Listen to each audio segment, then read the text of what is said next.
Hi, good evening. Good evening sa inyo. Magandang gabi. At welcome ulit dito sa The Blue Room. So, ako ulit si Jean. At nagbabalik po ang Blue Room. Medyo matagal tayo nawala, pero ngayon ay nagbalik na ulit tayo. Medyo busy ako dahil malapit na ang cosplay mania, ang aking pinaghahandaan.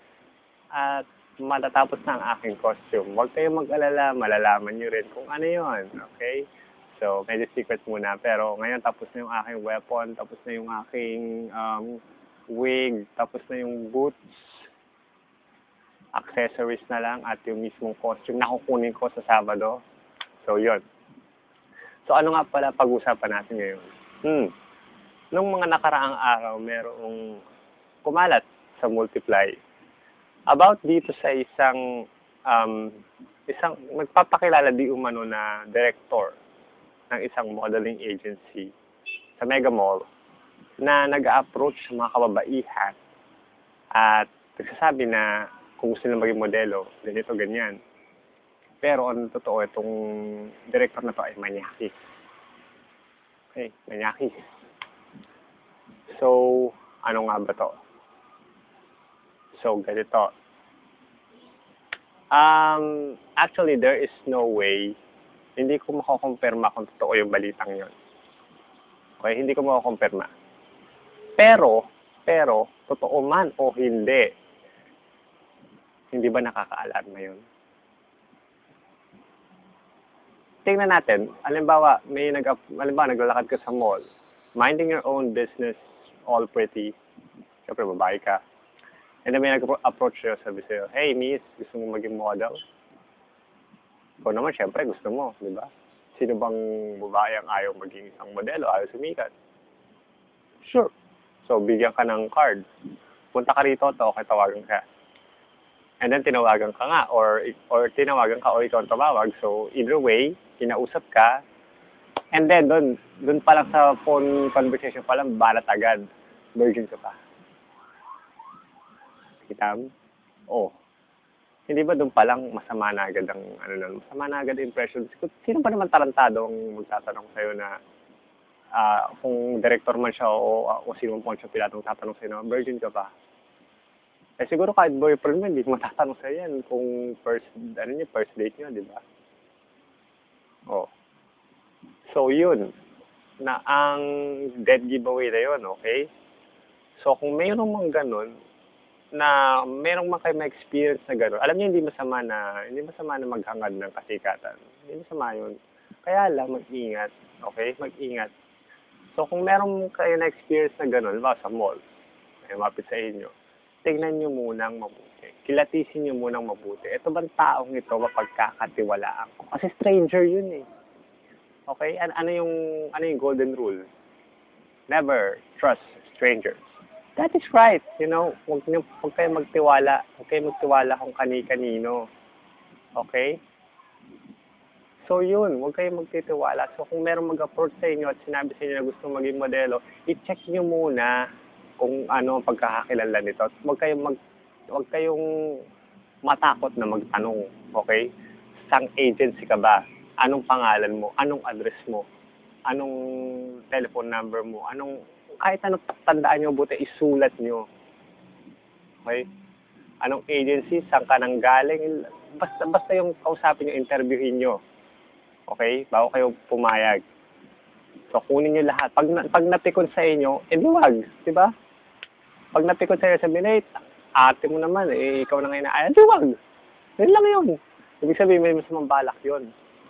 Pag ganun. Okay? Yun, yung mga taong ganyan, maraming ganyan. So, mag-ingat kayo. Buti. Sabi ko na sinasabi niyan, okay? Alam niyo, wala mabibiktima yan kung wala nagpapabiktima. Okay? So, sabihin niyo, naku, hindi ko naman alam na manyakas yun. Ayun nga hindi mo alam. So, bakit mo kailangan magtiwala? Hindi mo alam kung anong iniisip ng tarantadong yun. Diba? So, kayong mga kababaihan maraming ibang paraan para sumikat. Okay? Alam nyo, hindi naman sa pagbubuhat ng bangko. Yung mga pinsan ko, mga modelo yon. Okay? At sila yung mga parang pioneer na ramp model sa Pilipinas. So kilala yan kilala yung mga yan si Joy Caralde Yumul ngayon na feature na sa FHM at si Roland Caralde na contact ko nga pala sa Multiply. Tingnan nyo, sa contacts ko meron na Roland Caralde. At siya ngayon ay isa ng successful ramp model sa Milan, Italy. So, hindi siya pagbubuhat ng bangko. Sinasabi ko lang. Alam nyo, ang kasabayan nila noon, alam mo, mga kasabayan nila si Wilma Docent, si Francine Prieto. So, yun, mga kasabayan nila yun, ng mga modelo. Alam nyo dati, nung nagsisimula sila, auditions ang way nila para maging modelo, yun nga, nag-audition, so ganyan. Itong si Ate Roland is blessed with a very tall height, 6'1" siya si Ate Roland Caralde. So, ayun. Madali siyang nakuha at talagang pang-model yung laki niya. Alam nyo, hindi sa pagmamayabang, pero kung pag nakita ko sila maglaro, iba yung nila, iba yung aura nung nila kasi yung mga kasabayan nila, yung mga batch nila mga 1990s pa, pag talaga naglakad sa stage, talagang model sa catwalk, talagang model na professional yung dating. Kasi iba ngayon medyo hindi na ganon. Pero sila talaga yung mga pioneers. So yun, sila nagsikap sila, kaya sila sumikat. Okay?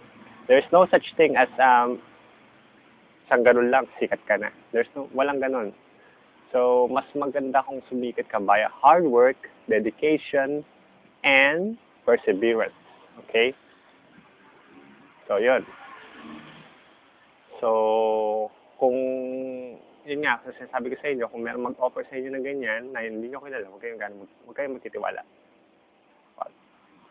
At kung halimbawa, merong may mangyari nga, huwag naman sana. Huwag kayong matakot magsumbong sa kinaukulan. Nandiyan ang police, NBI, media, yan, sina Ben Tulfo, investigador, XXX. Pagsumbungan nyo, Alex Bong kayo, Brigade, NPA, sige, basta magsumbong kayo. Kahit kanino gusto, okay? Isumbong nyo, at siguraduhin nyo na magkaroon ng action. Okay? Hindi yung pag sinumbong nyo, wala lang. Siguraduhin nyo, magkaroon ng action yon. Okay? Huwag nyo tantanan, huwag nyo tigilan. Okay? Dahil kailangan magkaroon, kung may mangyari man sa inyo, kailangan bigyan ng katarungan yon. Okay? Malinaw yon, ha? So, again, wag kayong magtitiwala sa mga ganyan. Pag may lumapit sa inyo sa mall, thanks, but no thanks. Yun lang yun. Safest way. Okay? So, yun. So, babalik ulit tayo next time. So, ito ulit si Jean at magkita-kita ulit tayo dito sa The Blue Room. So, peace to you all. Thank you very much.